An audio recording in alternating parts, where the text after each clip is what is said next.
Lula conseguiu mais de 48% dos votos no primeiro turno. Faltou bem pouquinho para ganhar já em 2 de outubro, mas a decisão acabou adiada para o segundo turno. Lula teve 6 milhões de vantagem sobre Bolsonaro, que conseguiu um patamar acima do que previam as últimas pesquisas. Bom, o voto útil de direita acabou migrando fortemente para Jair Bolsonaro nas últimas 24 horas. Isso porque muita gente ficou com medo de Lula liquidar logo no primeiro turno, né? Os bolsonaristas conseguiram uma arrancada final, principalmente com votos no Sudeste, no Sul e no Centro-Oeste. E com isso, elegeram também uma bancada forte. Por exemplo, a Damares, no Distrito Federal, o Mourão, no Rio Grande do Sul, o astronauta Pontes, em São Paulo, Magno Malta, no Espírito Santo, são bolsonaristas radicais eleitos para o Senado, em arrancadas, assim, nas últimas horas da campanha.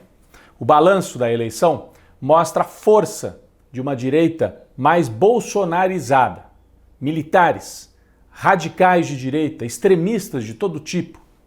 O PL, partido de Bolsonaro, terá a maior bancada na Câmara, quase 100 deputados.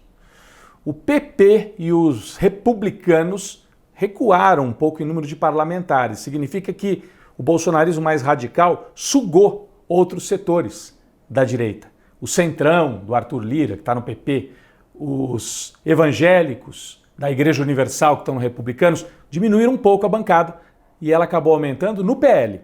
Bom, no campo do Lula, o PT cresceu, com a federação, que reúne PT, PCdoB e PV, elegendo cerca de 80 deputados. É mais do que tinha antes. Mas a esquerda como um todo ficou um pouquinho menor. Se você juntar aí PSB, PDT e outros, foi a 125 deputados. Agora, quem perdeu força mesmo foi aquela direita tradicional. O PSDB, o PSD do Kassab, perdeu força. Quem avançou foi a extrema-direita em primeiro lugar e em segundo o PT. Bem, a direita liberal pode comemorar pelo menos um fato.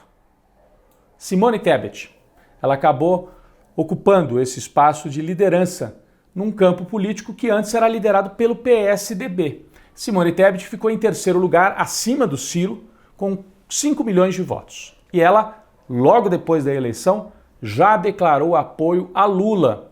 Foi um apoio enfático, sem meias palavras. Nós vamos assistir um trecho da fala de Simone Tebet. Depositarei nele o meu voto, porque reconheço no candidato Lula o seu compromisso com a democracia e com a Constituição, o que desconheço no atual presidente. Outro apoio importante, simbólico, aí não é tanto pelos votos, mas pela simbologia, do ex-presidente Fernando Henrique Cardoso, um adversário histórico do PT nas eleições, mas que declarou apoio nas suas redes sociais em nome da democracia e publicou algumas fotos antigas dos anos 70, 80, quando ele e o Lula chegaram a estar lado a lado na defesa da democracia contra a ditadura. Então, Fernando Henrique sinalizou que o momento é de evitar uma nova ditadura de Jair Bolsonaro se ele for reeleito. Um apoio simbólico importante. Também vieram os apoios de economistas do Plano Real, o Baixa, o Pércio Arida, o Lara Rezende, até o Pedro Malan, que foi ministro do Fernando Henrique. De novo, não tem votos, mas é aquela simbologia do PSDB antigo apoiando agora o Lula em nome da democracia. Até o José Serra, adversário, também já declarou apoio ao Lula no segundo turno. O PDT do Ciro também manifestou que vai apoiar Lula no segundo turno. Um apoio unânime na direção nacional do PDT. O Ciro Gomes gravou um vídeo dizendo que acompanha o partido, ou seja, vai apoiar o Lula, mas um vídeo meio estranho porque ele não cita nem o nome do Lula, volta a falar que é lamentável que o país esteja nessa situação e tal. Enfim, importante o apoio do PDT, apesar do Ciro ter cumprido um papel bastante discutível nessa eleição. Já o Jair Bolsonaro conseguiu apoios importantes.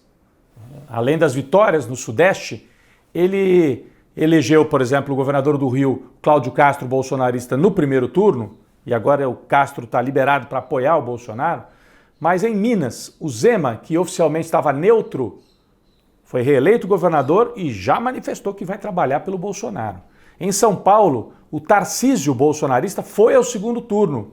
E o terceiro colocado, o Rodrigo Garcia, que é filiado ao PSDB, declarou apoio ao Bolsonaro. Então, Minas, Rio e São Paulo, o Bolsonaro estava apostando em ampliar vantagem. No caso de Minas, ele tem que reverter a derrota, né?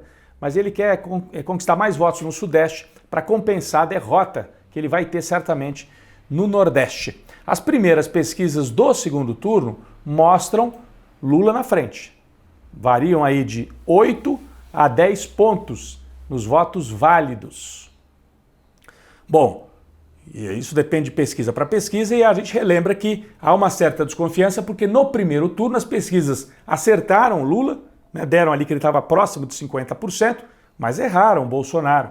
Deram Bolsonaro 4, 5 pontos abaixo do que ele obteve nas urnas. Os bolsonaristas seguem atacando as pesquisas, espalhando fake news sobre Lula e, do outro lado, os apoiadores de Lula começaram a campanha, alguns apoiadores, né, mostrando as ligações de Bolsonaro com a maçonaria, com ritos, né, que não tem nada a ver com a religião cristã. Então, tem uma espécie de guerra religiosa, que é péssima para o Brasil, né? Muito perigosa, o uso da religião de algumas vertentes evangélicas que apoiaram e apoiam Bolsonaro, e de outro lado, a candidatura do PT tentando reagir a isso, porque é a guerra religiosa que pode dividir definitivamente o Brasil. Lula conseguiu apoio nesse campo de lideranças.